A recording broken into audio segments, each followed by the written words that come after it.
Começando mais uma revisão aqui, hoje é dia 13 de junho, e antes de começar a falar a minha análise do dia, peço que você se inscreva ao canal, a opção vai estar abaixo desse vídeo, curta o vídeo e compartilhe com os amigos, dessa forma você vai ajudar o canal a crescer cada vez mais. Então clique embaixo no botão para se inscrever e bora lá pro gráfico. Começando aqui em relação ao dólar, setup da regra de coloração do Renko, agora que eu tô olhando, não tinha aberto mais cedo o gráfico aqui pelo computador e eu não consigo instalar essa regra no celular, que eu tava acompanhando pelo celular hoje. A primeira cor a gente não faz nada, e aí trocou pra cor de compra. Essa troca aqui foi por volta de 9h13, então no primeiro candle de 5 minutos, né? E aí subiu uns 21 pontos, interessante. Depois dessa queda aqui também andou uns 16 pontos, aí teve um pouco da volatilidade de notícia do IPP dos Estados Unidos, mas não foi uma volatilidade tão absurda. Trocou para compra, andou quase os 9. Venda estopou, compra estopou, venda estopou. A compra aqui já andou uns 10 pontinhos. A venda teria praticamente estopado, pouca coisa aqui de pontos. A compra, poucos pontos também. Venda estopou, compra estopou, venda estopou. Aí começou a ter ruído demais. Demais. E aí era 11h30. Aqui o movimento do nada criou uma forte tendência de baixa, andando aqui quase 35 pontos, muita coisa. E aí eu não sei porquê, mas houve um movimento estranho aqui, que nesse caso esse bloco não deve ser considerado compra, porque ele está apontado para baixo. Acho que foi um bug que rolou aqui, não sei bem o que deve ter sido, mas o correto para compra é o bloco que está apontando para cima, como esse aqui. Então esse caso aqui desconsiderar. Aqui essa compra já teria andado uns 16 pontos, a venda aqui uns 15, a compra aqui também, uns 10, 11 pontos. Aí a venda já não andou tanto aqui e já era fim do dia. Então, no geral, até interessante, só que nessa parte da manhã aqui tinha que tomar muito cuidado, porque teve muito ruído. E o gráfico de candles estava horrível. Eu estava acompanhando pelo celular, entrava aqui de vez em quando e, nossa senhora, meu Deus, que coisa horrível. Olhando aqui no macro, o que nós temos aqui? Eu tinha marcado esse caixote, não, esse canal, né, azul aqui, que nós estávamos vendo, né, o dólar dentro dessa região, lá pelos 60 minutos também. Comentei que pensar em compras, eu não vejo cenário interessante para compra. Pode ser que o dólar exploda para cima, mas vai ficar sem mim com esse cenário aqui que está esticado em tempo gráfico maior. Aqui, então, a possibilidade de abrir dentro desse canal de alta era bem provável e abriu dentro do canal. Nós tivemos aqui um gapzinho de baixa, primeiro candle long leg doji.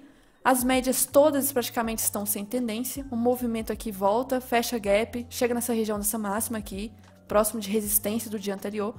E aí, assim, sem comentários, porque, sinceramente, é até difícil de falar o que fazer aqui nessa região, porque nem price action seria uma região interessante de se operar. E aqui foi onde deu muito ruído no Renko também.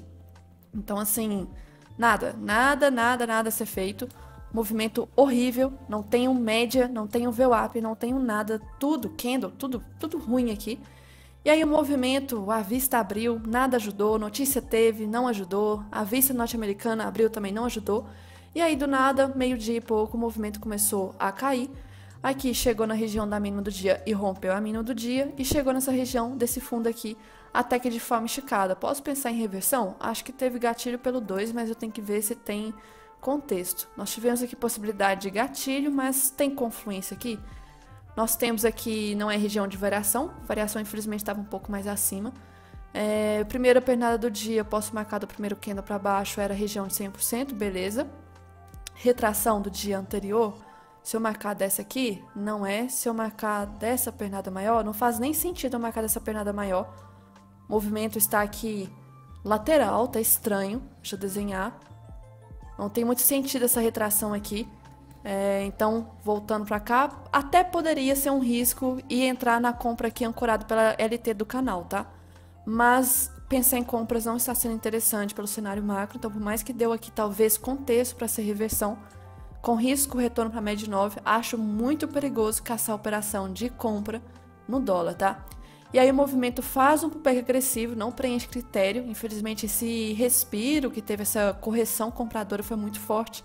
Então eu não vendo aqui e não vendo aqui. E aí o movimento já chegou nessa região do fundo, testando. E aí possível gatilho de falha pelo 2 minutos, infelizmente nós não tivemos aqui. Depois dos 63 do 5, nós não tivemos um bom pivô pelo 2 minutos. E aí passou por cima.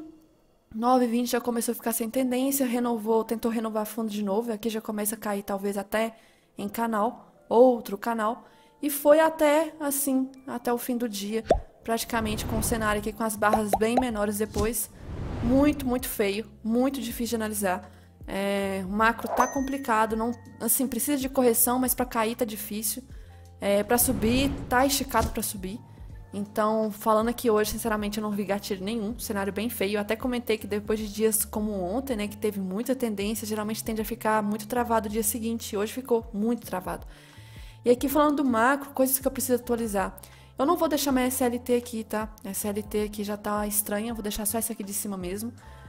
Da verdade, peraí, deixa eu ver se eu atualizo pra cá. Assim, vou deixar assim. E aí nós temos esse caixote aqui ainda, marcado aqui embaixo.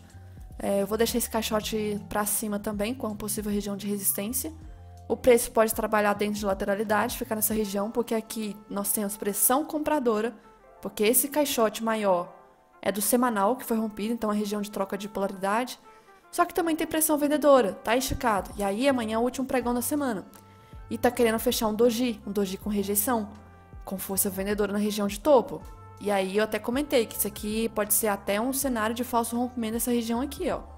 Voltar. Talvez amanhã feche aqui dentro dessa região, ou semana que vem. Mas esse candle aqui tá querendo ser um candle de rejeição. Tomar cuidado em relação a isso. O volume dele tá alto, ele tá longe da média 20, tá esticado, você tá do IFR ativo aqui no semanal.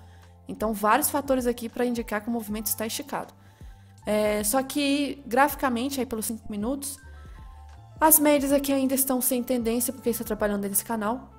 O gap amanhã deve abrir por aqui, nessa região, acho que sim. Acho que não deve abrir aqui embaixo, não. E se abrir, de qualquer forma, nós temos essa possível trava aqui muito forte. Então, atenção para essas duas regiões de suporte e resistência e também o canal que está passando aqui, que pode ancorar esse movimento de alta e deixar o preço trabalhando assim. Porque, infelizmente, por mais que esteja muito, muito esticado, ainda tem muita pressão para o dólar, né? E pode subir cada vez mais, infelizmente, enfim. Aqui em relação ao índice agora, já em relação ao índice Renko, aqui eu até, na hora que eu abri, falei assim, que legal, vou começar a contar aqui. Não, não é com lá de cima, não. Hoje é só isso aqui. Movimento bem travado. Mas vamos ver aqui aproximado se deu oportunidade, se deu muito ruído, se não. A primeira cor a gente não faz nada. Aí a gente teve a troca de cor aqui. O movimento andou, até interessante, 600 pontos praticamente, bom. A compra aqui andou uns 490, bom também. A venda estopou, compra estopou. A venda aqui teria andado uns 200 pontinhos, compra estopou. Venda aqui uns 250, a compra aqui uns 400. A venda não teria andado muito, para mim isso aqui foi considerado stop. A compra estopou aqui. E aí, de repente, essa venda foi sensacional também, uns 800 pontos. Compra estopou, venda estopou. A compra aqui andou bastante também. Uns 800 pontos, aqui a venda uns 250 mais ou menos, compra estopou, venda teria estopado, compra também eu acho que eu considero um stop aqui, a venda também, compra também, aí era venda aqui no fim do dia, que também andou alguns pontos. Então, no geral, assim, Renko foi sensacional, tá? Renko sensacional, por mais que o mercado tenha ficado bastante travado, e que o Renko poderia dar bastante ruído, pelo menos o movimento hoje não foi uma lateralidade ruim para o Renko, porque tem dias que, nossa senhora. E aqui, em relação ao gráfico, aqui nós tínhamos cenário, né, que eu tinha desenhado aqui, esse grande caixote azul. Vou até aumentar a cor da linha. Isso eu estou olhando no contrato atual. E aí nós estamos trabalhando muito próximo da linha inferior junto com o Kelt, né? Pensar em vendas, eu não acho interessante vendas pelo gráfico aqui de candles, porque infelizmente está muito esticado pelo tempo gráfico maior. Pode continuar caindo, como hoje renovou mínima de novo, mas eu não vou operar essas vendas. E aí é muito importante a gente ficar de olho se por causa da rolagem de contrato, está tendo divergência em relação ao Ibov. Porque o Ibov aqui, hoje, vamos ver, realmente rompeu o fundo, renovou o fundo aqui. Porque às vezes, quando tem rolagem de contrato, um está em uma posição, o outro em outra posição. E aí não acontece essa correlação de fundos, né? Mas aqui aconteceu. Enfim, o movimento aqui nós tivemos as médias, eu estava até comentando ontem, as médias menores estavam sem tendência, no máximo 80 poderia respeitar, ela já abriu respeitando, né, isso aqui foi a reação dela, só que aí o movimento acabou renovando o mínima, um rompimento que foi falso, teve notícia aqui nessa hora, criou aqui um long leg doji, E aí a situação aqui voltou, né? Voltou rápido. Rápido, não. Esquece que eu falei, não foi rápido, não. Demorou demais. Não foi forte o movimento, então a gente vê que estava trabalhando dentro desse rim já até aquele momento, já tinha passado 1 hora de pregão. O avista já tinha aberto aqui, o norte-americano também. O movimento não conseguiu renovar a máxima e voltou. Voltou, as médias ainda estão sem tendência. Aí renovou mínima. Renovou mínima pullback. Vou vender? Tá longe das médias, não vendo. Faz mais um pullback. Eu vou vender, por mais que seja pullback bonitinho, eu não vou vender com o cenário macro. Porque pode gerar um stop alguma hora ou outra. No caso aqui teria gerado stop. Não é porque esse fundo está forte, não é isso. É que cair, nós estamos em região de sobrevenda em tempos gráficos diário, semanal, mensal. Então eu não vou caçar vendas. Então por mais que o pullback seja bonito, de troca de polaridade e tal, no dia tá lindo. O macro não favorece o movimento. Nós estamos em região de pressão compradora. Voltou. Aqui talvez a operação de fraqueza pelo 2 minutos. Talvez o 99. Deixa eu ver o 99 aqui. Poderia ter sido gatilho, tá? De fraqueza, de rompimento falso aqui. Falha da média de 9. Deixa eu ver pela hora que ele se formou. De meio-dia 16. Então ele estava já na formação desse candle 40 aqui, ó. Então poderia ser possível gatilho, tá? Aqui no caso a parcial se torna na média de 20, não é na média de 9, não precisa se preocupar com ela mais. E aí a gente vê que o rompimento desses fundos, olha como é que a gente consegue reparar também, olha os candles aqui. Está rompendo o fundo, porém aqui formando uma linha. Um possível canalzinho nessa região, então tinha contexto talvez para até operação de compra nesse caso. Compra é interessante. Compra é interessante. O movimento volta muito forte, vai lá e testa essa região de máximo do dia, região de pavio importante.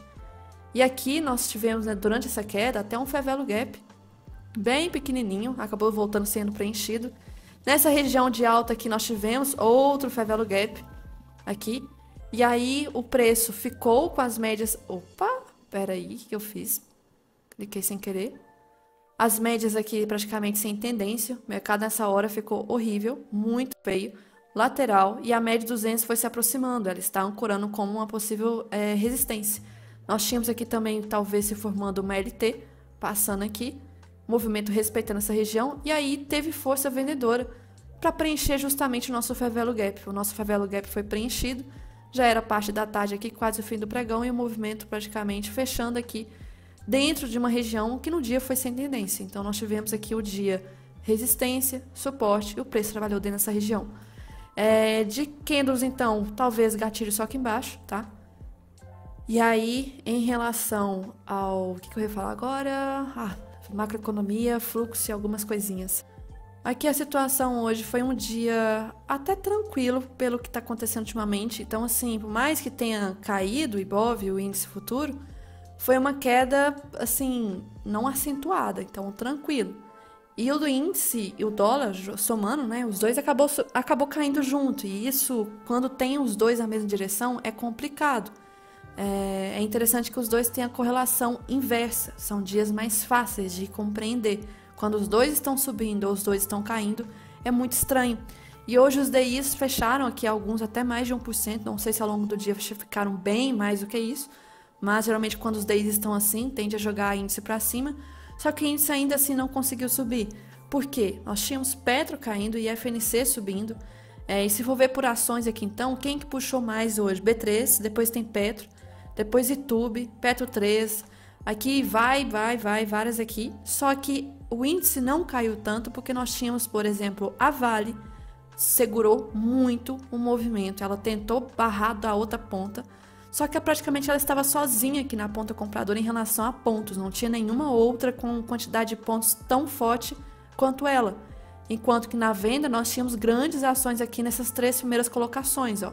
B3, Petro, Itube e Petro 3. E a Vale ainda conseguiu segurar um pouco. Então se não fosse por ela, talvez a gente poderia ter tido um dia mais forte de baixa. O minério de ferro subiu hoje, então por isso que ela também favoreceu o movimento de alta, né? Os DIs estavam bem favoráveis para o movimento aqui. E mesmo assim, ainda assim, o Ibov não está dando sinal ainda comprador, tá? E aí, falando apenas da questão que eu esqueci de falar aqui, preparando para amanhã, aqui nós temos o canal, né, de baixa. E aqui, no movimento mais recente, nós temos também, Vou marcar aqui agora para amanhã essa região aqui, que é um outro canalzinho mais micro. Recomendo que vocês também tenham marcado. O preço está trabalhando nessa região, média 200 é uma média aqui essencial, um fator aqui para talvez ser rompida para indicar que vai para cima. Mas o ir para cima tem o bloqueio, que é um canal ainda. Então não quer dizer que é indicação de correção forte. O Ibov, que não tem gap, nem fica mais fácil de olhar, ainda está ancorado pela média de 9, ó. Só que já está começando a dar indicação de dificuldade para cair. Espero que seja isso mesmo. Nós temos um fundo aqui, espero que não renova um fundo, fique aqui um fundo mais alto e suba, formando até talvez um ombro, cabeça a ombro invertido. Aqui em relação ao diário do Ibov, a gente tem um movimento hoje, deixa eu ver se é isso aqui mesmo, tá isolado, né, longe das médias, ele tá com LS ativo, difícil de conseguir cair, né, de forma tão forte assim, muito longe da 20. O semanal tá querendo fechar também esticado, mais uma semana aí querendo fechar longe, e acionando o setup do IFR também aqui, que o movimento tá esticado. O mensal tá muito próximo de região de bloqueio, tá, de média de 20 aqui, de troca de polaridade. Então, também de fair value gap preenchendo, aqui ó, tá quase próximo de preencher o fair value gap. Então, muito, muito próximo dessa região desse fundo. Então, amanhã praticamente o último pregão da semana. Vamos ver como que vai ser ao longo de amanhã. Sem muita expectativa, tá? Não tô com muita expectativa, o mercado realmente pode ficar trabalhando dentro dessa região aqui, meio em canal, meio travado, com variação bem curta. Lá fora a gente teve um dia também estranho, tá? Aqui a gente vê pela barra, que foi essa barra aqui, olha o long leg doji que fez, horrível. Não conseguiu renovar a máxima o S&P pelo menos de ontem, está muito esticado, então atenção, porque o candle também lá fora foi bem feio. Dow Jones, que está tendo divergência em relação ao S&P, também teve um candle, mas ele já foi um candle já vendedor, né? O S&P não, o S&P está em região de máximo. Nasdaq segue puxando o S&P, setor de tecnologia está muito forte ainda. Hoje foi um dia de alta de dólar lá fora, tentando respeitar essa região aqui. E ó, que bom, né? Porque nós conseguimos ter um dia de queda de dólar, sendo que lá fora subiu. E lá fora nós tivemos tanto um dia de alta do S&P, uma alta muito feia, quanto também do dólar. Então, dias assim é muito estranho lá fora. O nosso EWZ, que é o Ibov dolarizado, está tentando respeitar essa região de fundo, pode ser um PFR. E tem aqui também essa região que eu marquei, deixa eu ver aqui do mensal, acho. Que inclusive até mostrei ontem, que até um rapaz estava mostrando essa linha. Então, é região de fundo, tá? Região de fundo aqui, importante de uma LT. Deixa eu voltar para cá. E tá querendo formar esse PFR aqui, essa região, essa possível linha, tá? O candle hoje tá bem bonitinho. Já o minério, ok, tá parando essa região de pressão compradora. O petróleo hoje acabou fechando um dia levemente de queda, bem tranquilo. Juros americanos hoje foi um dia de queda. A gente poderia ter usufruído desse movimento bom lá fora, mas infelizmente o cenário interno ainda não tá tranquilo. O ouro tá tranquilo aqui, movimento. E aí, em relação à notícia, hoje nós tivemos uma notícia bem positiva. Nós tivemos aqui, não do Brasil, né? Vendas do varejo, infelizmente, veio abaixo do esperado. Isso é muito ruim para o setor de varejo, que está sofrendo muito com essa questão dos juros aqui. E o foco foi lá fora. 9,6, notícia do IPP, inflação ao produtor. Ontem foi a inflação ao consumidor, e a inflação ao consumidor veio um pouco abaixo do esperado. E é muito bom isso para a redução da taxa de juros. E hoje a inflação ao produtor veio bem mais abaixo do esperado. Principalmente os dois, na verdade, tanto anual quanto mensal, bem abaixo. E isso aqui é um cenário muito bom para futuramente dar gatilhos, contexto para redução da taxa de juros. E aí ainda estão crescendo as apostas para começar a reduzir em setembro. O Fed ainda insiste em falar que vai ser só um corte no ano, e talvez em dezembro. Vamos ver como que vai ser. E amanhã de notícia, a gente tem aqui IBCBR, não é de movimentar, 9 horas. Algumas aqui não tem 9,6, esse aqui não é de movimentar. 11 horas talvez movimente, não é de movimentar, não é um padrão que movimente forte. Tem aqui meio-dia, relatório da política monetária do Fed. Não é algo que sai sempre, também acho que não deve movimentar, mas está 3 estrelas, tem que tomar cuidado. E aí praticamente o resto do dia já não tem nada. Então sexta-feira que vai ser bem morna. Tomar muito cuidado com o cenário aqui interno, porque algumas falas ainda estão impactando muito. E ontem foi a fala do presidente e alguns boatos em relação à crise entre o presidente e o Haddad. Então, a gente tem que tomar cuidado em relação a isso, porque é o que está mais afetando. E, por enquanto, nenhum cenário assim de tentar resolver o risco fiscal. Nenhum. O índice só cai, só cai, só cai. Enquanto não tiver um conforto, assim, algo... como é que fala, da questão fiscal no Brasil, que apresente alguma segurança, alguma mudança, vai continuar essa pressão vendedora, porque infelizmente não tem nada. Nenhum político que está tentando confortar a situação, trazer segurança, não tem ninguém manifestando sobre o assunto. Então, a situação está bem feia, tá? Bem feia mesmo. E aí, bora ver como que vai ser amanhã, sexta-feira. Estou sem nenhuma expectativa para amanhã. Mas quem sabe se amanhã faz algum movimento de tendência interessante, porque hoje não fez nada tão interessante.